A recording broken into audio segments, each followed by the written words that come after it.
The prince scorned the girl covered in barn dust, but a single word from her changed his fate. Before we begin this beautiful period romance story, tell me in the comments where you're listening from. I love knowing where you're joining me from. The autumn wind swept across the royal stables of Dunhaven Castle, stirring the scent of hay and pride. The sound of horses' hooves against stone, laughter of nobles half drunken with arrogance, filled the air like a trumpet of superiority. At their center walked Prince Alistair of Dunhaven, heir to a throne he already believed he owned. His boots were polished, his gloves spotless, his gaze sharper than the edge of a sword. Behind him trailed 3 young lords in embroidered coats, each eager to mirror the prince's disdain for all things humble. The hunt had gone well. Alistair's falcon had struck true, and the nobles praised his precision. But what he loved most was not victory. It was being seen victorious. Every gesture, every smirk was measured for admiration.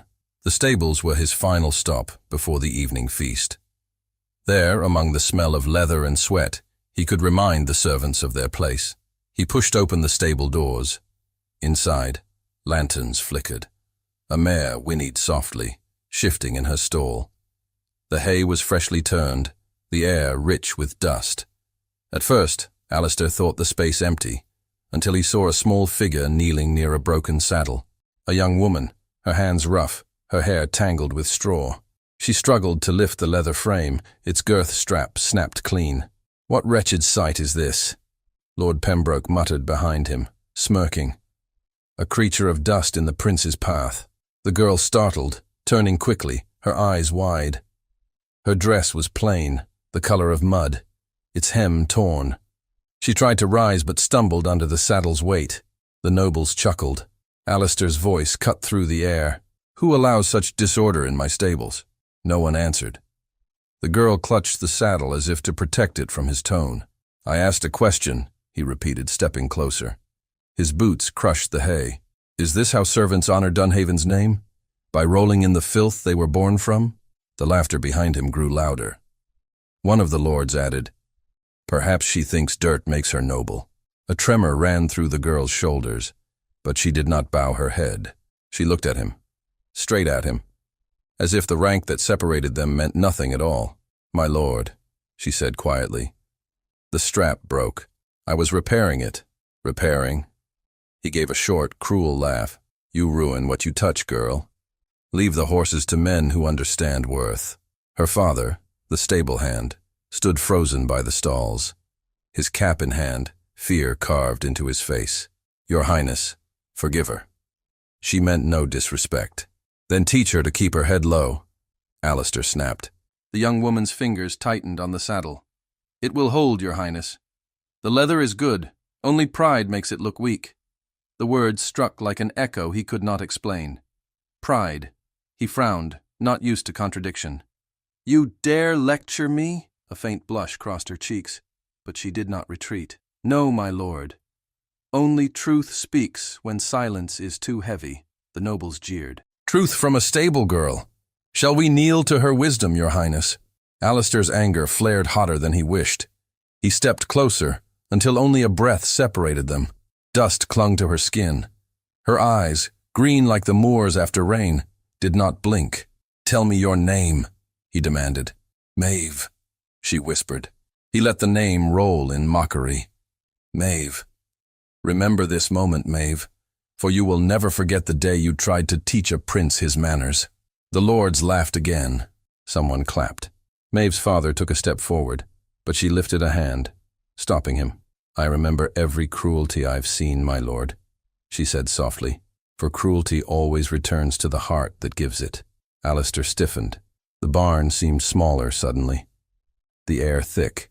He could have dismissed her, struck her, ordered her banished. Instead, he froze, not from mercy, but from something unfamiliar, disquiet. Then Maeve spoke again. "Your mother once said the same thing." The stable fell silent. Even the horses seemed to stop moving. Alistair stared at her. "What did you say?" Maeve's voice trembled slightly, yet her gaze stayed fixed. "Your mother, the queen, she said it in the meadow near the river, on the morning before the storm that took her life. She said, Cruelty is the wound that never heals. His heart stumbled. That memory was his alone, buried deep within his childhood. No one, not even his tutors, had been there. He felt his throat tighten. Who told you this? No one told me. Then how?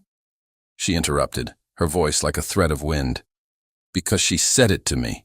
The laughter behind him died. The nobles shifted uneasily. Alistair's anger returned, fiercer now for the fear beneath it. You lie. Maeve shook her head. I do not. You were not yet born when my mother died. I was, she said, and I remember her voice. She called me by a name I was not meant to know. What name? He demanded. Maeve looked down, then raised her eyes once more, steady, filled with something beyond courage. Elandra. The sound fell like a blade cutting through air. Alistair's breath stopped. That name. The secret name his mother had whispered to him once, when he was a child frightened by thunder. A name used only between them, never spoken beyond the walls of the royal chambers. How do you know that word? His voice cracked, rough with disbelief. Maeve did not flinch. Because she told me to remember it. She said one day it would set someone free. The nobles began murmuring. Lord Pembroke stepped forward, sneering.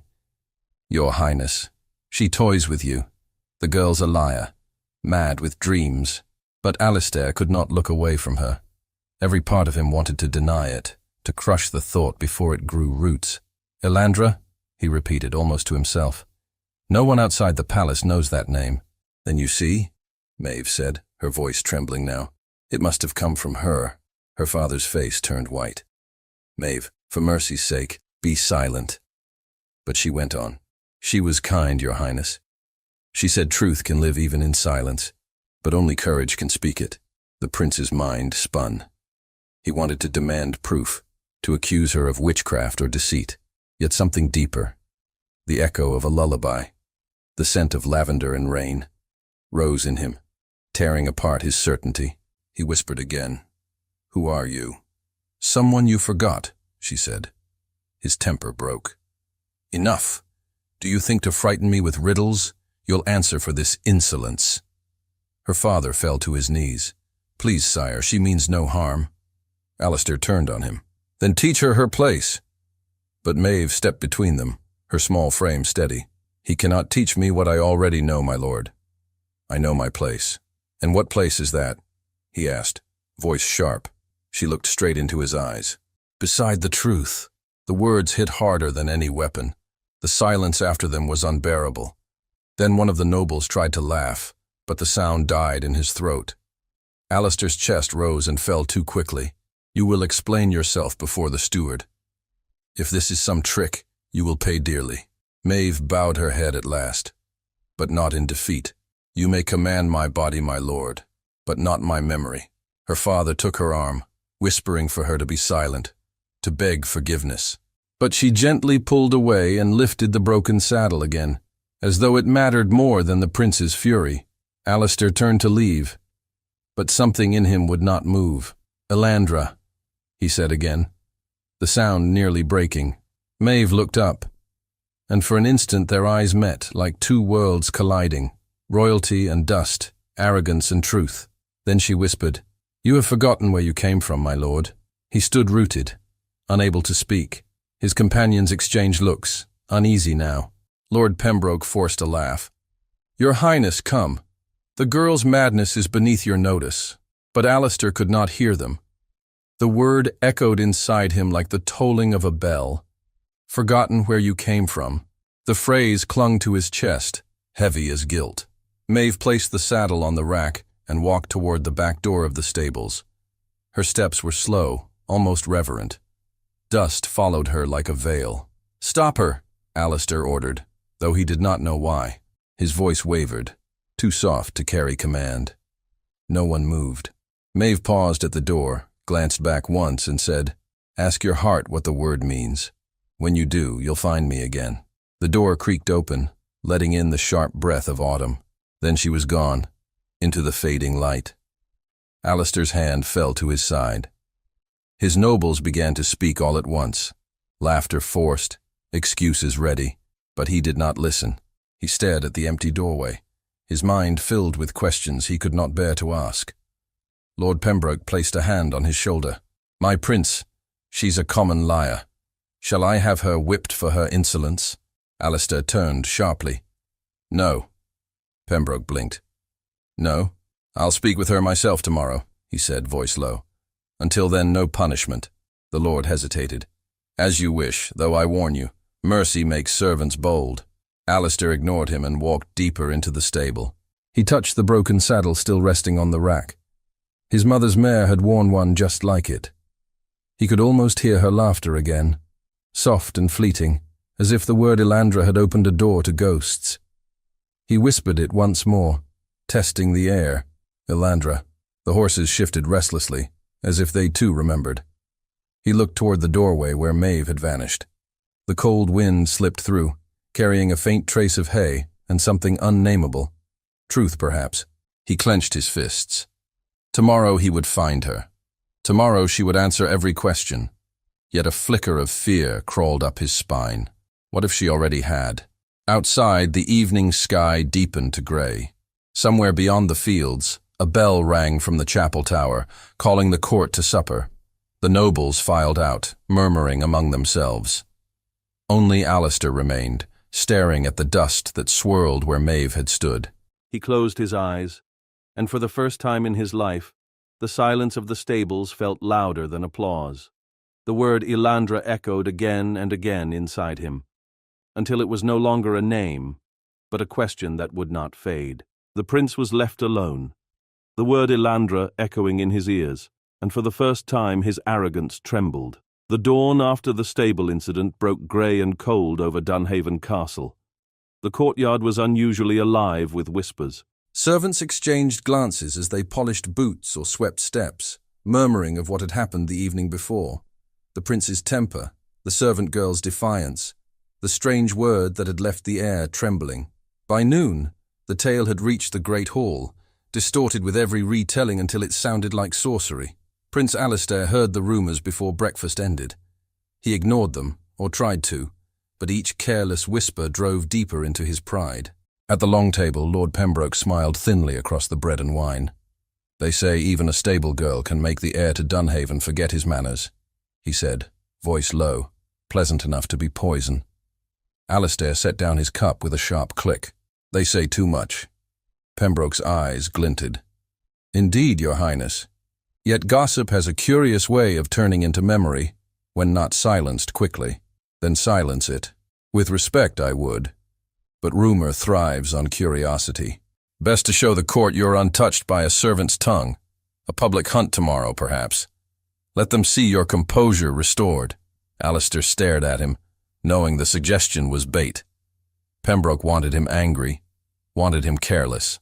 "The court will see what I wish it to see," he said, rising. "And they'll remember who commands this castle." But even as he left the hall, the word Elandra pulsed in his mind, alive and unyielding. He found his steward by the stables and demanded records. "Find me everything about the girl, Maeve, daughter of the stable hand. Where she was born, where she lived before she came here." The steward hesitated. "Of course, Your Highness. Though, I believe her family arrived only a few winters ago. They were recommended by Lord Pembroke's office." Alistair frowned. "By Pembroke?" "Yes, sire. The father was a caretaker at one of his estates before illness forced him north. That struck a strange chord. Bring me their papers." The steward bowed and hurried off. Alistair stood in the empty stable doorway, the scent of hay sharper now. He could still see Maeve standing there, dust in her hair, calm as though she had seen through him. By evening, the steward returned with a handful of old documents. They were brief, inconsistent, written in two different hands. Her father's name was Connor Byrne, her mother, Aislinn, deceased. No birth record for Maeve herself, only a note claiming she was of age to serve. Nothing before their arrival at Dunhaven. "Nothing else?" Alistair asked. "Nothing, sire." He dismissed the man and read the documents again in silence. A lie, perhaps, or something hidden. Pembroke's connection to her family stirred unease in him. The next morning he went to the paddocks. Maeve was there, brushing the flank of a gray stallion. The sight of her startled him. He had not expected her to appear after yesterday's humiliation. When she noticed him, she froze, brush in hand. "Your Highness." "Maeve." His voice came quieter than he meant. "You're bold to remain." "I work where I'm told," she answered. "If I am to be dismissed, I'll hear it from you." He studied her, the dirt on her sleeves, the steady rhythm of her breathing. "You knew my mother's name. That's no small offense. I could have you punished." "I know," she said. "Then why aren't you afraid?" She met his eyes. "Because what I said was true." "Then prove it." Her hand tightened on the brush. "You won't believe proof that comes from me." "Try me." She hesitated, then spoke quietly. "There was a letter. I found it hidden inside the lining of an old saddle. Your mother's saddle. The mare she rode before the storm." Alistair stiffened. "That saddle was destroyed when she fell." "Not destroyed," Maeve said. "Repaired once. It was sent here, to the stables, years after her death. My father found the lining torn, and inside it, a letter sealed with her crest." He stared at her, every muscle tense. "And what did it say?" "I didn't read it at first," she admitted. "My father forbade me. But when the seal cracked from age, I saw the first lines. It was meant for you, my lord." She spoke of love and regret, and of a promise she could not keep. Alistair's voice dropped. "You expect me to believe this?" Maeve looked down. "No, I only hoped you would remember her kindness when you looked at those beneath you. Where is the letter now? I have it. Give it to me." "Not yet." His temper flared. "You dare withhold something that belongs to the crown?" "I dare protect what is not ready to be seen," she replied. "When your heart listens more than your pride, I'll return it." He took a step toward her, fury bright in his eyes. "You play dangerous games." "Do I?" she asked softly. "Or do you fear what you might learn?" The challenge struck him silent. The horse beside her snorted and pulled at its reins. Alistair forced his voice steady. "If what you say is true, then show me tonight. Bring the letter to me privately. You have my word. No harm will come to you." She shook her head. "Words are wind, Your Highness.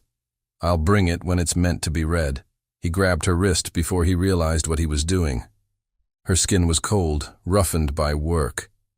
She didn't pull away. She simply looked at him until the anger drained from his hand. He released her and stepped back, breathing hard. The silence stretched. Somewhere nearby, a stable door creaked. Maeve's father appeared at the far end, hat in hand. "Your Highness." "Forgive her," he said quickly. "She doesn't understand the danger of speaking to nobles." Alistair turned to him. "Perhaps she understands better than most." Connor Byrne bowed deeply. "She's young, reckless. I'll see she minds her place." "Do that," Alistair said curtly, then turned to leave. But Maeve's voice stopped him. "She minds the truth," she said. "That's all she's guilty of." He hesitated before walking out into the pale morning light, the echo of her voice chasing him across the yard. By midday, the whispers had returned, stronger than before. Some said the prince had struck the servant girl. Others claimed she had bewitched him with a secret word. Pembroke was smiling again. That evening, Alistair sat alone in his chambers, the candlelight flickering against the portrait of his mother. He looked into the painted eyes and felt the hollow space of memory widen inside him. The Queen's gentle smile seemed to fade as he stared. Who was she, truly? He murmured. There was a knock at the door. A servant entered, bowing low. "Your Highness, Lord Pembroke requests an audience." "Let him in." Pembroke entered, all charm and composure. "Forgive the intrusion, my prince. I come only with concern. It seems this servant girl has captured far too much attention. Some in the council wonder whether she speaks against the crown. For your protection, I've ordered her removal from service." Alistair straightened. "Removal? A polite word, of course. She'll be escorted from the castle by dawn, a quiet matter. You had no authority to do so without my consent." Pembroke's smile never wavered. "Forgive me, Your Highness, but I feared delay would invite more gossip. Better she vanish before her tongue causes trouble." "You presume too much." "I serve the realm's peace," Pembroke said calmly, and the realm cannot afford to see its heir shaken by a servant's tale. Alistair rose, his voice sharp. You will reverse that order. I'm afraid it's already done. For a moment, silence filled the room like smoke. Then Alistair spoke slowly. You'll release her at once. I'll question her myself. Pembroke's gaze hardened just enough to betray satisfaction. You wish to speak with her? Alone? That will only deepen the scandal, Your Highness. Then so be it. Pembroke bowed with mock grace. As you command. But I must warn you, she'll not be found by morning. The wagons leave at dusk. Alistair strode past him without another word. He found the courtyard already in shadow. A group of guards were gathered by the gate, their torches flickering in the wind. Between them stood Maeve, a small bundle of belongings at her feet, her father beside her, pleading quietly. Stop, Alistair ordered, his voice carrying across the yard. The guards froze. Maeve turned, her eyes catching the torchlight. She said nothing. By whose command is this? Alistair demanded. One guard stammered, Lord Pembroke, Your Highness. Then it's revoked. Begging pardon, sire, the man replied. But Lord Pembroke said, I am the heir of Dunhaven, Alistair cut in. You'll obey my word, not his. The guards exchanged uncertain glances. Pembroke appeared behind them, his expression calm as ever. My prince, please. This scene benefits no one. Let the girl go. It will quiet the court. Enough, Alistair said. Bring her inside. Pembroke's voice softened, but there was steel beneath. If you defy the council's order, they will see it as weakness. Is that what you wish? Alistair turned to him slowly. I wish to know the truth.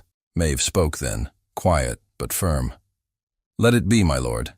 He only seeks to protect you from what he fears. Pembroke glared at her. You will hold your tongue, girl. She faced him calmly. You fear words more than blades, my lord. The crowd of servants that had gathered gasped softly. Pembroke's face tightened. Enough of this insolence. Guards, touch her, and you'll answer to me, Alistair said. The silence that followed seemed to stretch across the courtyard. The torches hissed in the wind. Finally, Pembroke inclined his head. Very well, Your Highness.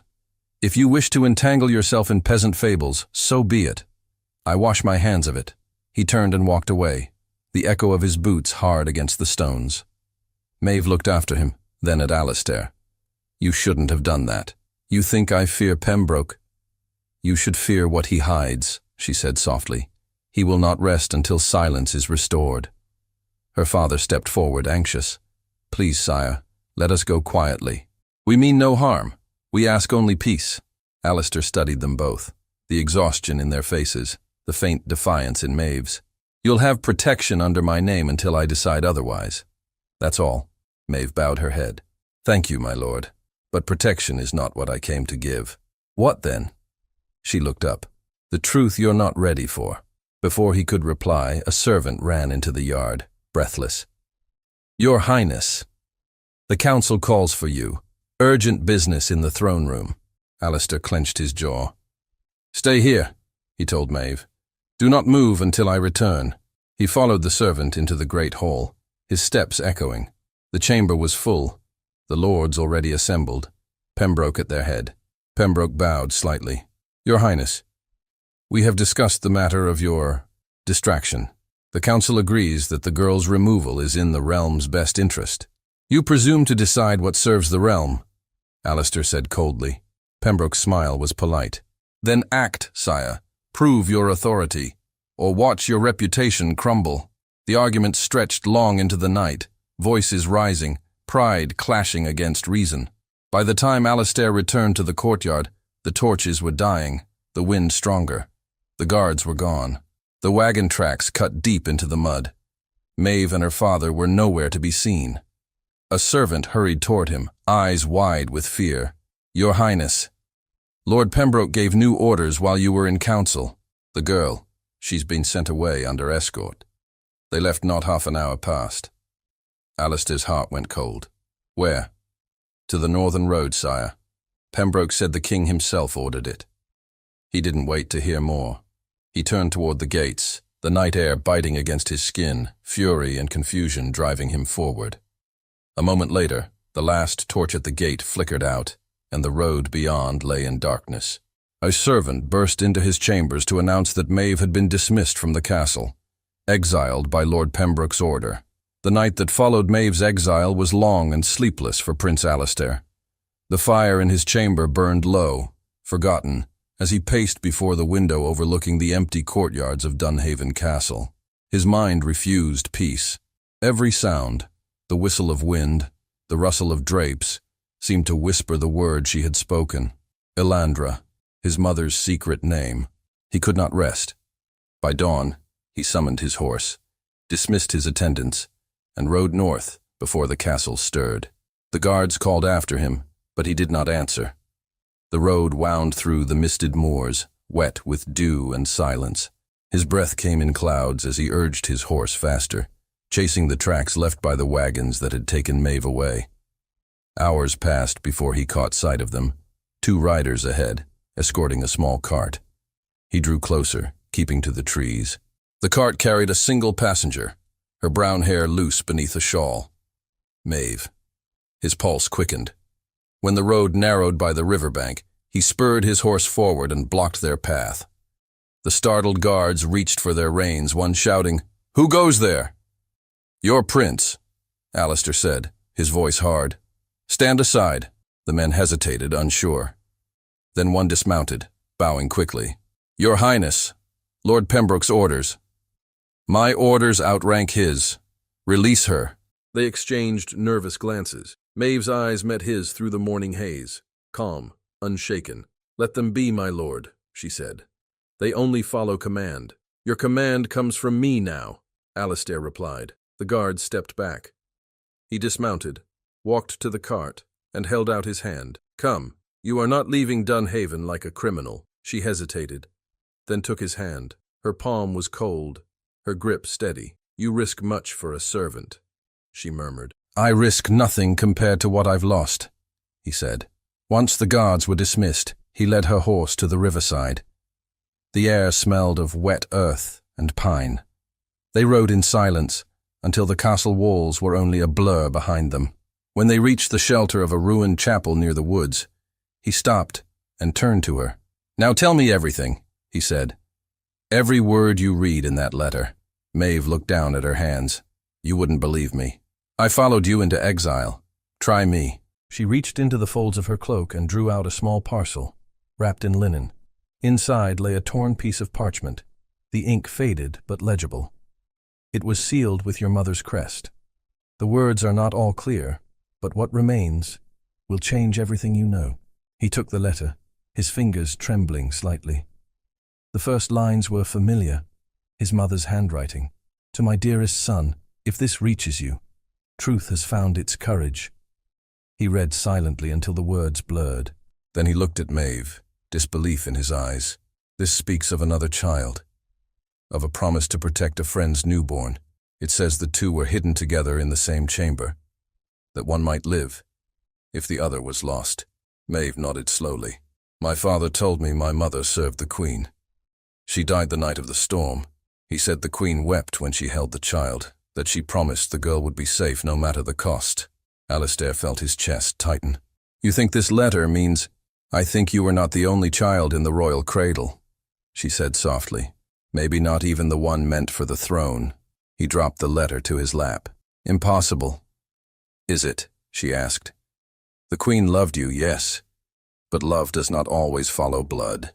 He stared at her, anger flashing through confusion. "You're saying I'm not her son? That I was switched like a pawn in some court intrigue?" "I'm saying only that someone feared for a life that night," Maeve said. "And the letter was hidden because truth was dangerous." He rose abruptly, pacing the chapel floor. "Dangerous indeed. If Pembroke learns of this, he'll use it to destroy me. He's waited years for something like this." Maeve gathered the torn parchment, careful not to meet his gaze. "Then you must protect it. The letter's yours now." He looked at her sharply. "You trust me with it after everything?" She smiled faintly. "You may not trust yourself, but I do." Her calm disarmed him more than anger ever could. He studied her face, seeing not the servant, but something stronger, a quiet certainty that frightened him. "Why risk so much to show me this?" he asked. Because truth belongs to those it changes, she said, not to those who hide it. For a long moment, neither spoke. The chapel walls stood like gray ghosts around them, wind humming through the broken arches. Then the sound of hooves shattered the stillness. Alistair turned toward the doorway. Beyond the trees, riders approached. 5, maybe 6. The glint of armor caught the light. Pembroke's men. Maeve's face went pale. He's found us. Go, Alistair said, gripping the letter. I'll hold them off. You can't face him alone. I'm not facing him. I'm saving you. She stepped forward. You don't even know if you want this truth. Don't throw your life away for it. He looked at her, his eyes fierce. I don't yet know who I am, but I know what I will not be. A coward. She hesitated, then reached out and caught his sleeve. There's a path behind the chapel. It leads to the river bend. My father waits there. He'll hide you both until the search passes. He shook his head. No, you go with him. I won't leave without you. The sound of horses grew louder. Alistair seized her hand and pulled her toward the back wall. Go! Together they slipped through the broken archway and down the narrow path through the undergrowth. The shouts of men echoed behind them. Torches flickered between the trees. They reached the riverbank where a small cottage stood, half hidden by reeds. An older man stepped out, Connor Byrne. His face drained of color when he saw the prince. Your Highness, what have you done? No time, Maeve said. Pembroke's men are close. Connor turned to his daughter. You should have burned that letter. Alistair held it up. And lose the last truth my mother left? Never. The older man's voice trembled. Then hide it, for if they find it, it will destroy you both. Maeve's gaze darted toward the trees. They're here. Connor moved quickly, pointing to a hollow near the river's edge. Go down the bank.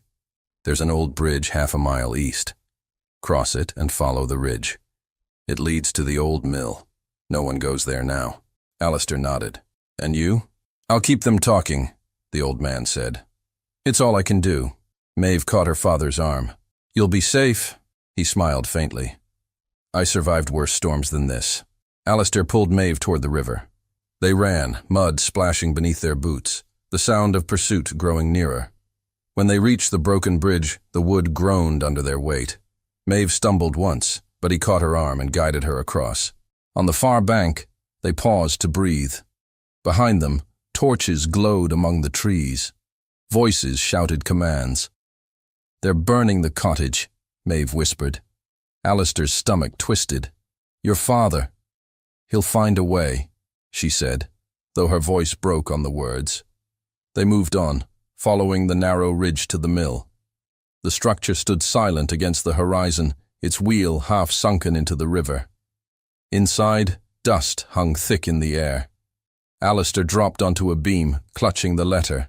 Maeve sank beside him. You can't stay here long. Pembroke won't rest. I'll return to the castle at dawn, he said. If I run, he wins. He'll twist this to claim I fled from guilt.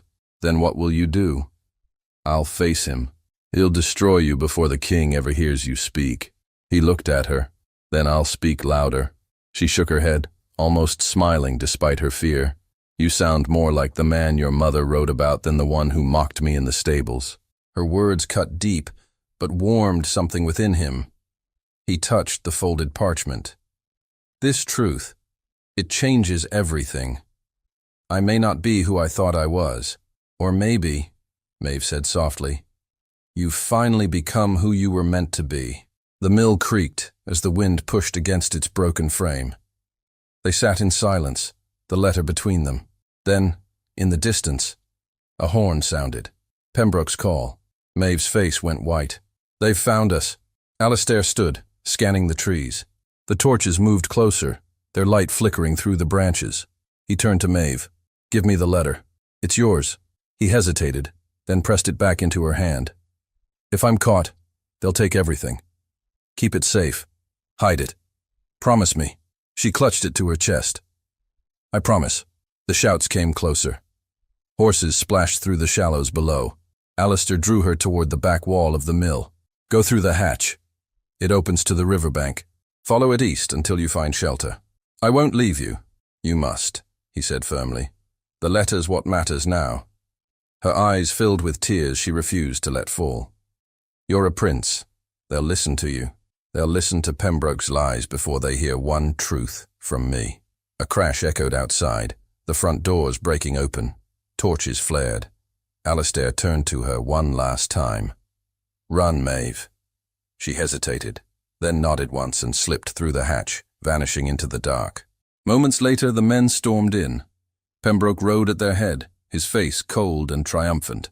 Your Highness, he said, dismounting, I feared you'd lost your way. The king grows anxious when his son disappears into the woods. Alistair met his gaze without flinching. You knew where I was. You followed me here. I followed treason, Pembroke said quietly. A servant girl spreading lies of royal blood, and you defending her. What am I to think? That you fear the truth more than treason? Pembroke's smile was thin. The truth, Your Highness, is what the council decides it to be. And they will decide soon. He gestured to his men. Search the place. Find the girl. They scattered, overturning barrels and tearing through shadows. Alistair kept his eyes on Pembroke. If she's harmed, you'll answer for it.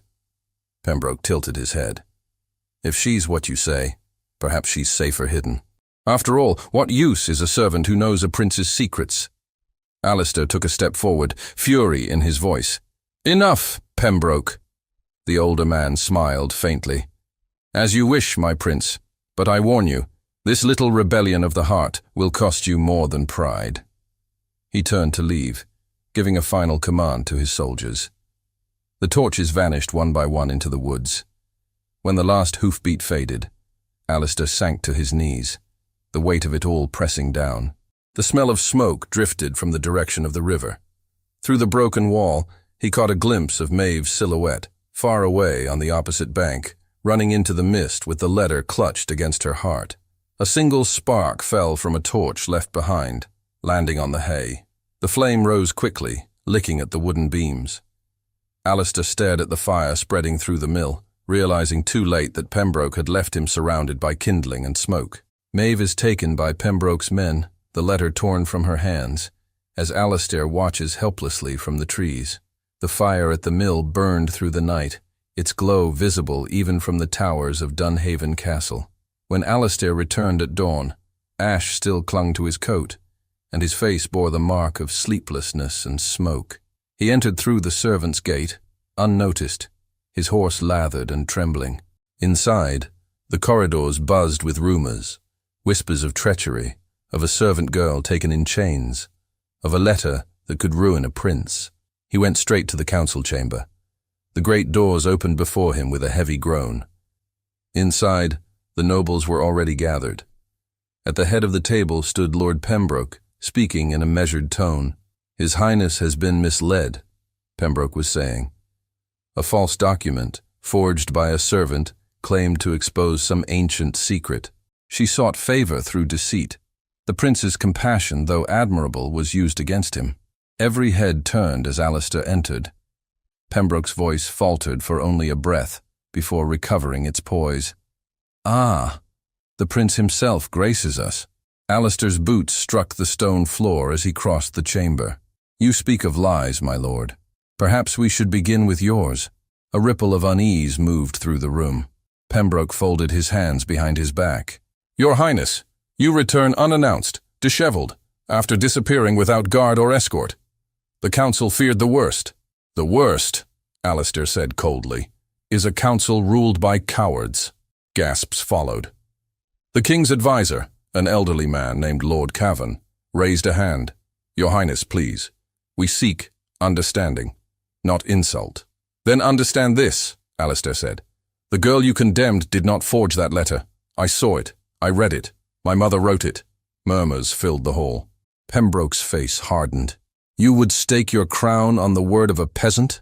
I would stake my honor on truth, Alistair replied. Pembroke moved closer, his tone sharp but low. And if that truth destroys everything your mother built, will you unmake your own name to protect a servant's fantasy? Alistair held his gaze. If a name stands on deceit, it deserves to fall.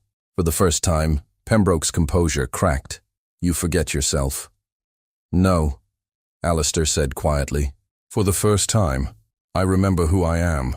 The council chamber fell silent. Lord Cavan rose, his old voice trembling. Your Highness, these are grave words. If you possess this letter, the council must see it. I would show it, Alistair said, but it was taken from the girl when Pembroke's men seized her. Perhaps he has it now. All eyes turned toward Pembroke. His jaw tightened. If such a letter exists, it contains treason against the throne. I had it destroyed. You burned it? Alistair demanded. To protect you, Pembroke answered. A voice from the back of the hall interrupted, soft, yet clear. Then your protection has done enough harm, my lord. The doors had opened again.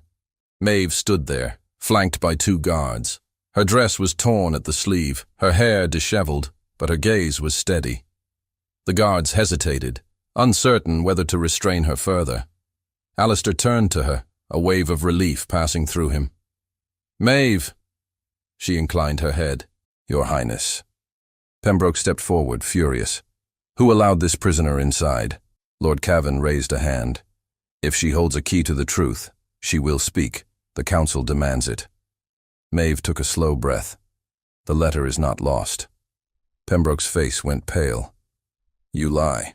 She reached into her bodice and drew out a folded scrap of parchment, scorched at the edges. You took the copy I carried, she said.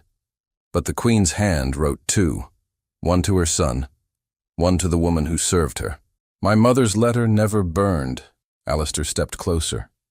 You have it still? Maeve nodded and handed it to Lord Cavan. The old man unfolded the parchment and began to read aloud, his voice trembling.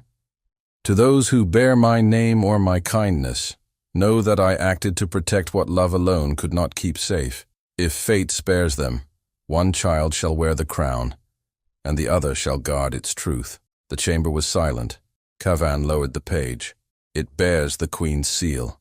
Pembroke's fury could no longer hide behind formality. This proves nothing. Sentiment from a dying woman, vague words. They could mean anyone. Maeve met his glare. They mean her promise to protect my mother's child and yours alike. You feared the truth because it bound us together. Alistair turned on Pembroke. You knew. You served my mother's court. You hid her secret for your own gain. Pembroke's hands trembled at his sides. I protected the realm from ruin. What would you have had me do? Announce that the Queen's heir might not be her own blood? Truth would have spared us both, Alistair said. Instead, you built your power on a lie. The older man's voice broke through clenched teeth. You were never meant to learn it. The lie made you strong. The truth will undo you. Alistair straightened. Then let it. I would rather be undone by truth than upheld by deceit. The council watched, breathless. No one spoke. Then Lord Cavan approached the prince and bowed his head.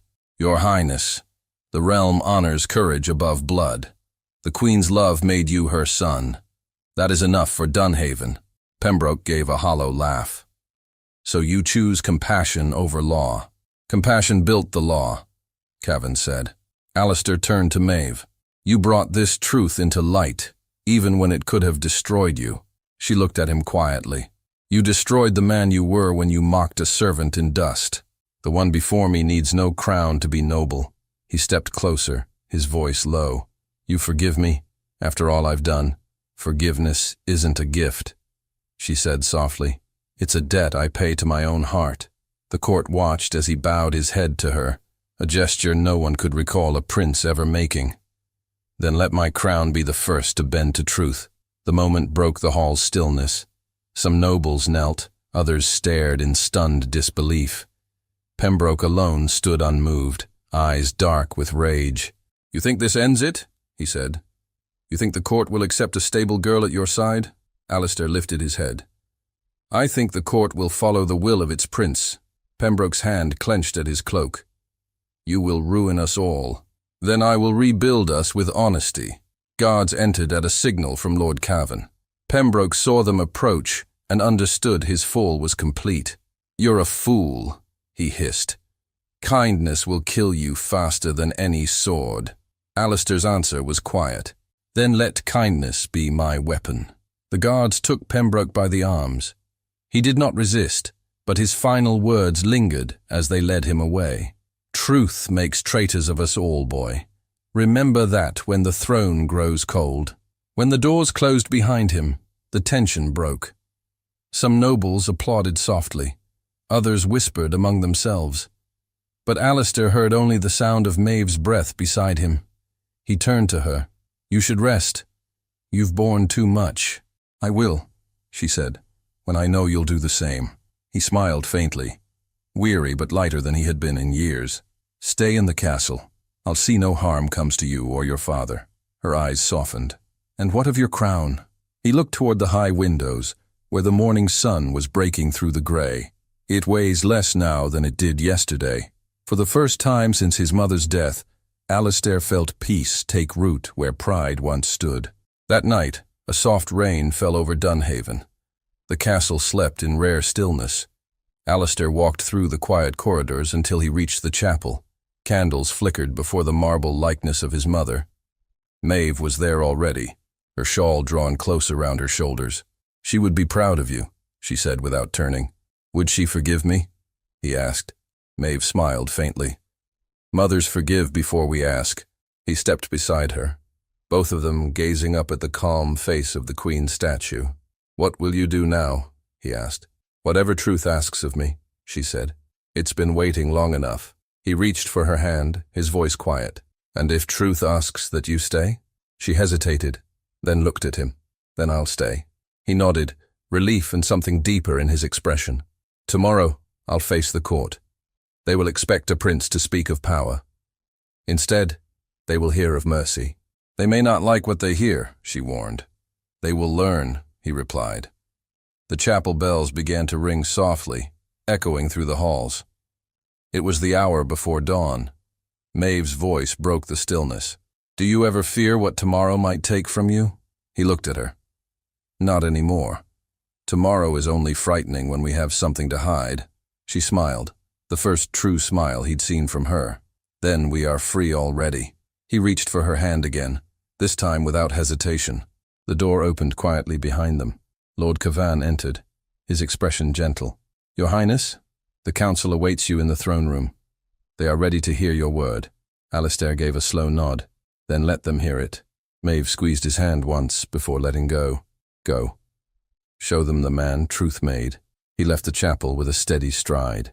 The corridors, once filled with scornful whispers, seemed to bow in silence as he passed. Servants paused to watch him. No longer the cold prince of old, but something humbler, stronger. When he entered the throne room, the council rose. The great chair stood before him, the symbol of power he had once worn like armor. He did not sit. My mother's throne will wait until I am worthy to bear it, he said. Today I speak not as a ruler, but as a man. His voice carried through the hall, calm and certain.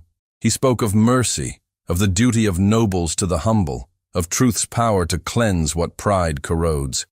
He named Maeve and her father as honored servants of the crown and vowed protection for every soul wronged by arrogance. When he finished, silence held the room. Then one by one, the lords bowed. Maeve, watching from the doorway, felt tears rise but did not let them fall.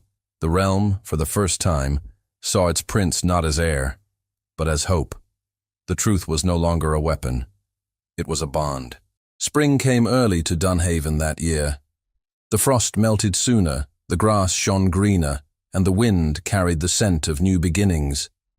The castle, once heavy with silence and rumor, now thrummed with laughter and music. For the first time in memory, the common folk were welcomed within the outer gates. Banners fluttered from the turrets. The bells rang all morning, and every window blazed with light. Prince Alistair stood before his mirror, fastening the clasp of his cloak. The reflection that met him was not the proud, untouchable air of the past. The gold embroidery felt less like armor now, more like a promise. His valet watched from the side, trembling with excitement. Your Highness, they're waiting, the man said softly. Alistair smiled faintly. Let them wait a moment longer. I want the sound of the bells to find her first. Outside, in the courtyard below, Maeve stood surrounded by attendants who fussed over ribbons and lace. Her gown was simple, cream-colored linen, trimmed with pearls, but she wore it as if it were woven from sunlight. Her hands shook slightly as she tried to calm her breath. Her father, Connor Byrne, adjusted her veil with fingers that trembled no less than hers. "You look just like your mother did," he whispered. Maeve smiled. She never stood in a castle courtyard. "No," he said, his eyes glistening. "But she gave you the courage to stand where others would not." The gates opened. The sound of the bells deepened, rolling across the valley like a hymn. People crowded the walls, shouting blessings. Children waved flowers. For the first time, a royal wedding joined the court and the common people, and every soul knew the story of the girl from the stables who had spoken a word that changed a prince. Alistair appeared at the top of the grand stair, the sun at his back. He looked down and saw her waiting, Maeve with her head bowed and her smile trembling. The sight caught his breath. He descended slowly, his every step an echo of all that had brought them there. The cruelty, the doubt, the fire, the truth. When he reached her, the noise faded. "Maeve Byrne," he said, his voice steady. "The heart of Dunhaven beats louder because of you." She raised her eyes to his. "It beat long before I came, my lord. I only reminded it to listen." The crowd murmured in delight. Alistair extended his hand. "Then walk beside me, and let the world listen with us." She took his hand. Together they walked to the chapel where the priest waited. As they passed, petals fell from the balconies. No one bowed or whispered. They watched in reverent silence, as though witnessing something sacred and entirely new. Inside the chapel, sunlight streamed through the tall windows. The scent of lilies filled the air. The priest's voice rose above the hush. "Do you, Alistair of Dunhaven, take this woman, Maeve Byrne, to stand beside you in truth, as equal in heart and faith?" Alistair looked into her eyes. "With all that I am." "And do you, Maeve Byrne, take this man, not for his crown, but for his courage to learn love?" Maeve's lips curved. "I take the man, not the crown." Laughter rippled softly through the room. The priest smiled, blessing them with a gesture. "Then let this union heal what pride once broke. What truth joined, let no hand divide." When Alistair kissed her, the bells rang again, long, clear, and jubilant. Outside, the people cheered so loudly that the windows shook. After the vows, they walked together through the castle gardens, away from the noise. The sun hung low, painting gold over the stones. For a while, neither spoke. Then Maeve stopped and turned toward him. "Do you ever think of that day in the stables?" she asked. He laughed softly. "Every day. It was the first time anyone dared tell me the truth. And the last time you called me filth," she teased. He smiled, a little ashamed. "I deserved worse." "You found worse," she said gently, "and came back better." He brushed his fingers against hers. "I used to believe power came from being obeyed. Now I know it comes from being forgiven." She looked up at him, her eyes reflecting the fading light. "And I used to believe love belonged only to those born above others. Now I see it grows anywhere it's allowed to breathe." The wind lifted her veil, and he caught it before it drifted away. Their laughter mingled with the sound of the river below the garden wall. Behind them, Lord Cavan approached slowly, leaning on his cane. "Your Highness," he said, bowing.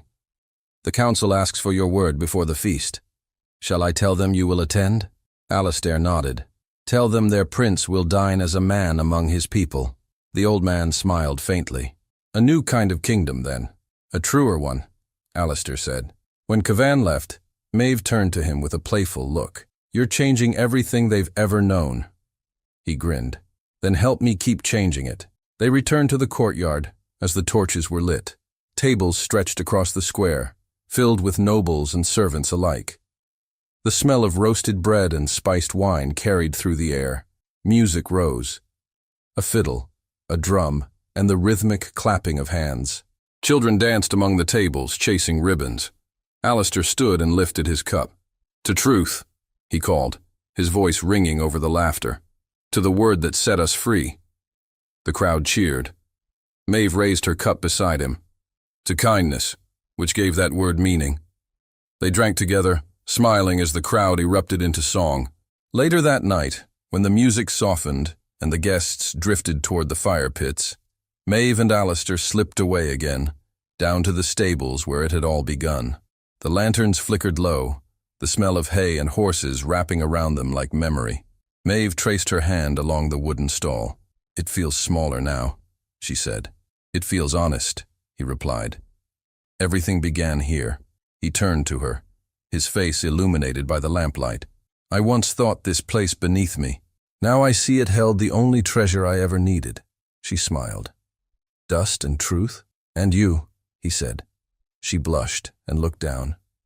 "You're still a prince, even when you try to sound humble." He laughed softly.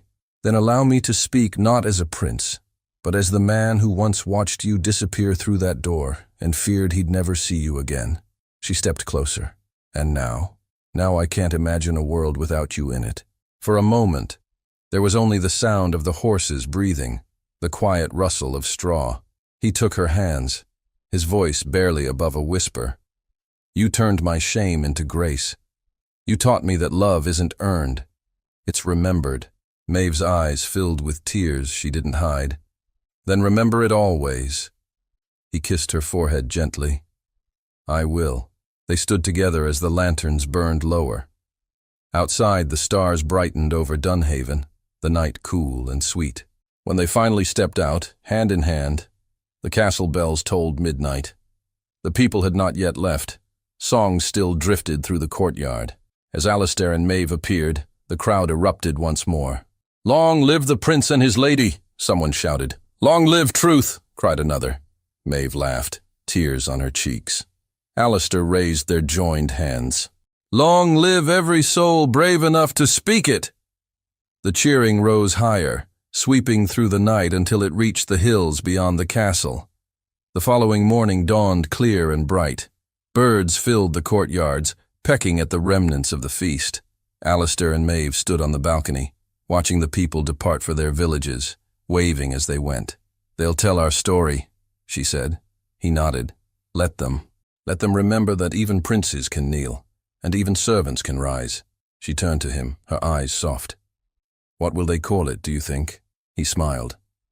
"The story of a word." Her lips curved. "Elandra."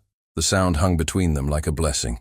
He drew her into his arms, resting his forehead against hers. "My mother's word for mercy. The word that brought me back to life." Maeve whispered, "Then say it again." He did, quietly, as though speaking to the wind. "Elandra." She smiled through her tears. "Now it belongs to both of us." Below them, the bells began to ring again, soft at first, then stronger, as if the whole castle joined in their vow. Servants looked up, smiling. Children pointed.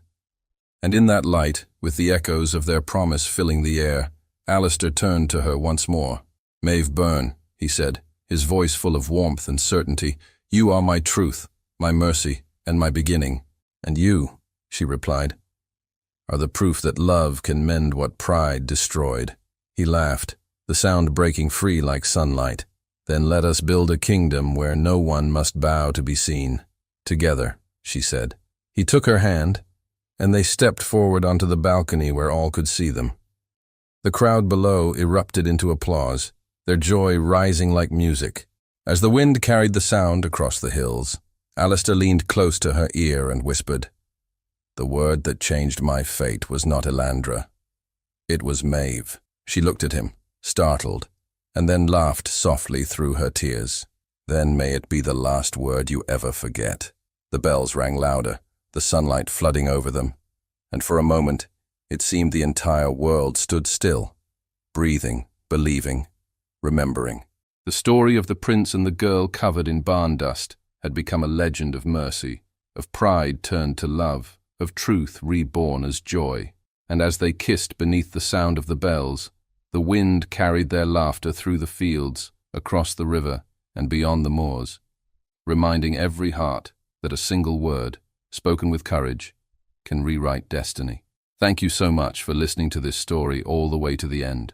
We hope it moved you as much as it moved us while telling it. We'd love to hear your thoughts. Leave us a comment telling us where you're listening from and what you liked the most. Rate this story from 0 to 10. What score would you give it? If you enjoyed this story, don't forget to subscribe to the channel and leave a like as a show of support. That really motivates us to keep creating and sharing more stories full of emotion and life lessons. And before we go, we want to remind you that an exciting and heartwarming story recommendation will appear on the final screen. If you'd like to enjoy it, just click on the video. Thank you once again for being here, and we'll see you in the next story.